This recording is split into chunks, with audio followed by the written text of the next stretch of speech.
So before we do our sit, I'd like to today speak for a little bit. And actually, I want to start with a very simple story that you may have heard before, but it offers, I think, a nice teaching for us and a reminder for us around the practice of letting go. There was a psychology professor who was giving a lecture on stress management. And as she walked around the stage, she picked up this glass of water and raised it up for the class to see. And everyone in the class expected the usual question, is this glass half full or half empty? But instead, the professor said, how heavy is this glass of water I'm holding? So students started calling out 4 ounces, 8 ounces, a pound. And then she said, from my perspective, the actual weight doesn't matter. What matters is how long I hold it. If I hold it for a minute or two, it's no problem. If I hold it for an hour, my arm might ache. If I hold it all day, my arm will probably go numb. In each case, though, the weight of the glass doesn't change. But the longer I hold it, she said, the heavier it feels. And then went on to say, your worries and stress are like that. Hold them briefly, they're manageable. Hold them all day, and they begin to take over. Hold them for years or even a lifetime, and you might start to become numb or overwhelmed. It may sound simple, but it's important to put the glass down sometimes. I like this kind of simple story because I think it points to this, what is really essential in mindfulness practice, and that is to let go. And so often it's not the situation itself that causes our suffering, it's how long we're holding on to it. That argument from yesterday, the fear about what's coming next week, the painful memory or judgment about yourself. But this extended holding or clinging, we might even say, becomes for many of us a chronic stress condition. And while having some stress is appropriate and even beneficial, chronic stress is very problematic. And chronic stress, because of that, has been extensively studied in psychology, in neuroscience, and medicine. And its impact is wide ranging and well documented. And chronic stress affects nearly every system in our body. I'll just briefly mention a few of the studies that are pointing to the impact of chronic stress.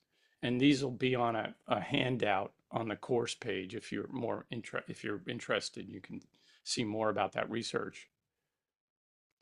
But a couple studies, one shows that chronic stress impairs memory and attention and decision making by disrupting the prefrontal cortex. Stress can also shrink the hippocampus, a brain region important for learning and memory. Prolonged stress sensitizes the amygdala, increasing emotional reactivity and the fear response. It affects our immune system. Chronic stress suppresses immune function, making people more susceptible to infections and slowing wound healing. Stress triggers a chronic kind of low-grade inflammation in the system, and that becomes a risk factor for disease, such as heart disease, diabetes, depression. It also affects the cardiovascular system. Chronic stress contributes to hypertension and increased risk for heart attacks and strokes. It's serious business. In terms of our mental health, chronic stress is a major risk factor for mood disorders, especially depression and anxiety. In workplace settings, long-term stress contributes to emotional exhaustion, depersonalization, and reduced performance. And finally, stress interferes with sleep quality and quantity, leading to a vicious cycle of fatigue, reduced coping capacity, more stress. And it's natural, really, to be stressed in a way. The mind wants to give a great deal of attention to things that worry us or challenge us. It prioritizes those things that are at least perceived to be a threat to us. And sometimes, though, it extends that attention beyond what is helpful and protective. So, mindfulness invites a different response to notice what we're holding and also how we're holding it. Are we gripping tightly? Are we carrying more than we need to? Are we carrying it longer than we really need to? 10 years ago, back in 2015, uh, a researcher, Britta Holzel, who was at Harvard Medical School, conducted research showing that mindfulness-based stress reduction, which is the iteration of mindfulness practice that I teach, that MBSR can reduce psychological symptoms of stress, lower cholesterol levels, improve immune function, and even increase gray matter density in stress sensitive areas of the brain. So this is no small tool to have in your toolbox, a consistent practice of mindfulness. And mindfulness doesn't mean we never feel stress. Talk to anybody who knows me, that's true. It means we learn to recognize it, though, when we're suffering and when it's taking us down, and that we begin to cultivate this kind of inner freedom to respond differently, sometimes putting the glass down. So, as we enter into our practice today, we might pause for a moment to consider, what might I be holding right now that's beginning to feel too heavy? What stressor, what situation, what worry am I holding right now that's beginning to feel too heavy? Is it a way of thinking, a thought that keeps coming back, a particular worry, a storyline?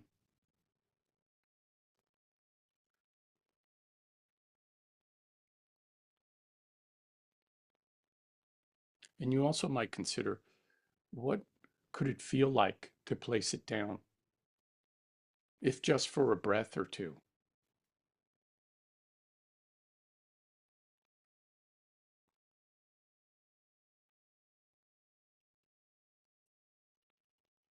And reminding ourselves the glass is not the problem, the thing that's showing up.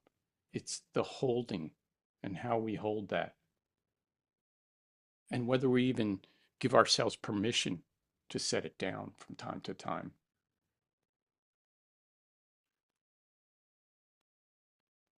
So let's take a few quiet moments together now to see about this practice of just being present. That includes what we might even call the art of letting go. And so as we sit here moment by moment, noticing what's arriving here in the present, that we let it just go downstream, and that is the heart of the practice. So finding a relatively comfortable position, sitting or lying down or standing, and just allowing your body to settle.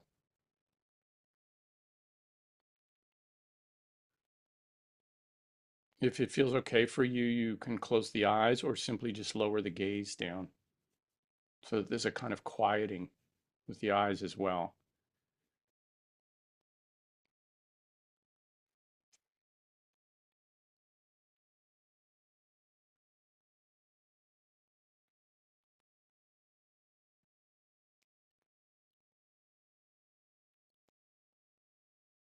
And let your attention come to rest on the breath.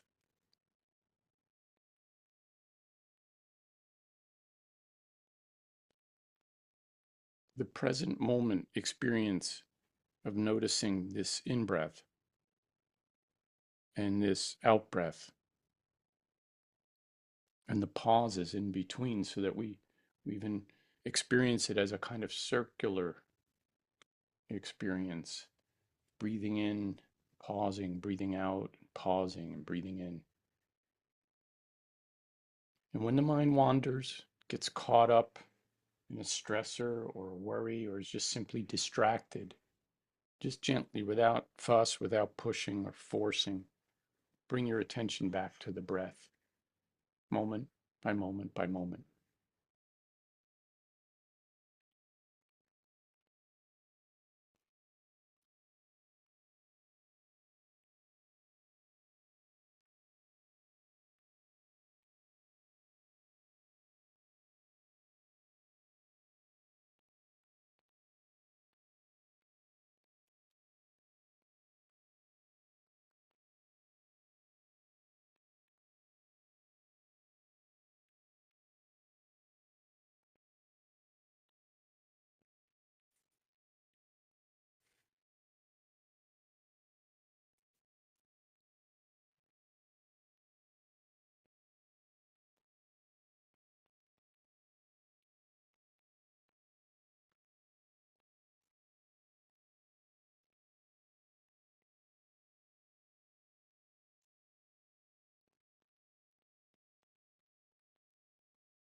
Part of the definition of mindfulness practice is that we're paying attention on purpose.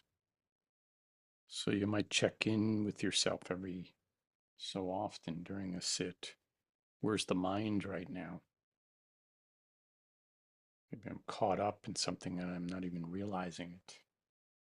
Projecting ahead, going back in time. And it's normal for that to happen, but just practice invites us to notice that and then to let go of it.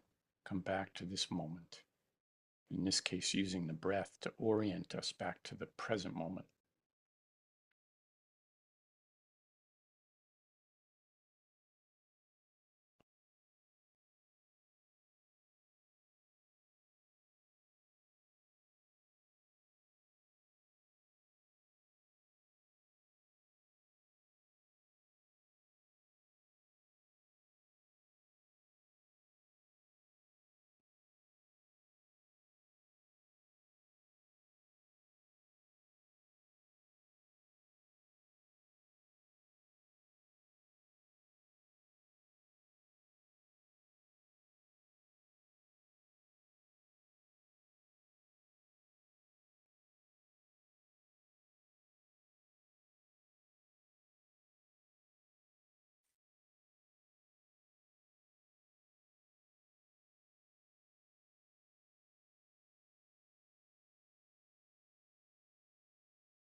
remind yourself too that the way we pay attention in the present moment is extremely important.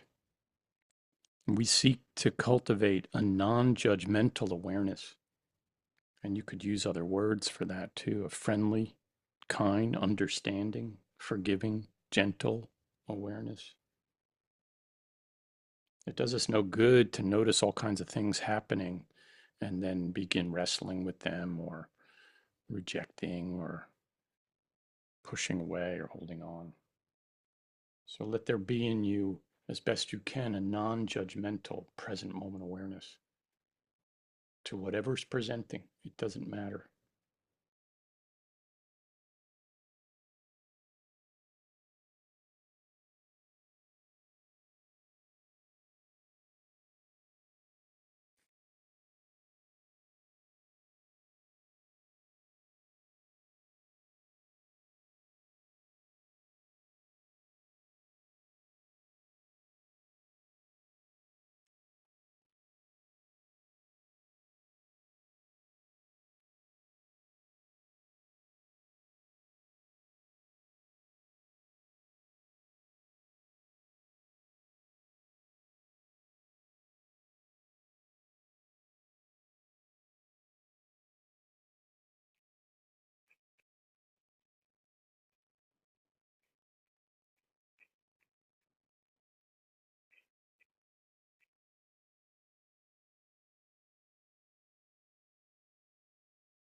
Here's a poem to end our sit that I discovered several years ago.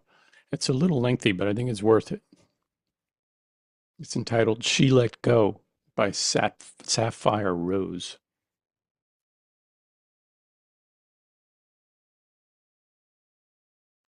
She let go without a thought or a word. She let go. She let go of the fear. She let go of the judgments. She let go of the confluence of opinions swarming around her head. She let go of the committee of indecision within her. She let go of all the right reasons, wholly and completely, without hesitation or worry. She just let go. She didn't ask anyone for advice. She didn't read a book on how to let go. She didn't search the scriptures. She just let go. She let go of all the memories that held her back. She let go of all the anxiety that kept her from moving forward. She let go of the planning and all of the calculations about how to do it just right. She didn't promise to let go. She didn't journal about it. She didn't write the projected date in her calendar. She made no public announcement. She didn't check the weather report or read her daily horoscope. She just let go. She didn't analyze whether she should let go. She didn't call her friends to discuss the matter. She didn't do a 5-step spiritual mind treatment. She didn't call the prayer line. She didn't utter one word. She just let go. And no one was around when it happened. There was no applause or congratulations. No one thanked her or praised her. No one noticed a thing. Like a leaf falling from a tree, she just let go. There was no effort. There was no struggle. It wasn't good and it wasn't bad. It was what it was, and it is just that. In the space of letting go, she let it all be. A small smile came over her face. A light breeze blew through her, and the sun and the moon shone forevermore.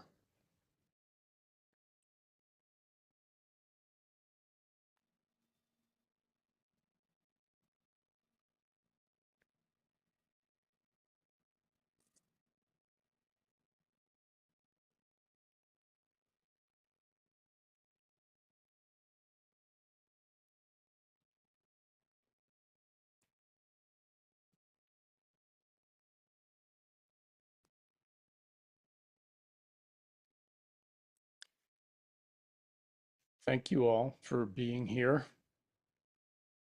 The chat is open if you want to write a comment or ask a question or say goodbye or whatever you want to do. I will say to check out our website. We have a few things coming up. We're in the summer mode. Our next retreat isn't until September, weekend retreat. And we're also starting 2 8-week courses in September, 2 options, an evening one and a daytime one. And I would mention if you're local in Atlanta, we're going to be at the High Museum in downtown Atlanta in July. I think it's July, Tammy, what is it? July, I don't know, 19, 26, something like that. But we'll put that on our website. And we're going to be talking about the intersection between art and mindfulness practice in the museum in front of a piece of art, a work of art.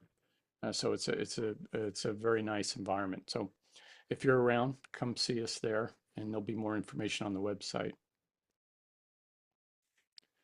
Thank you all for being here. We'll see you next week. Mark, that's Saturday the 19th. 19th, there it is. Oh, that's my son's birthday. Well, he'll have to come.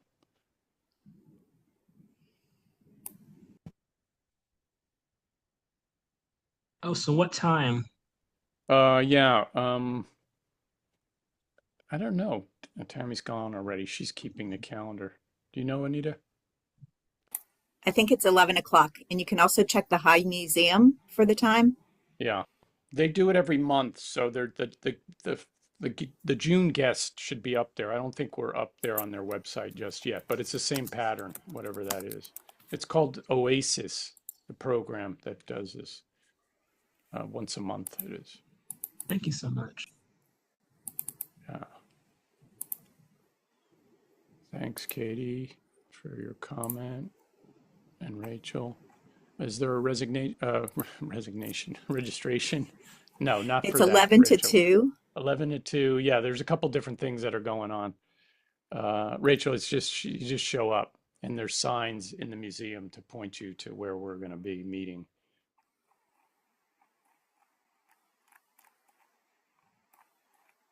You're welcome.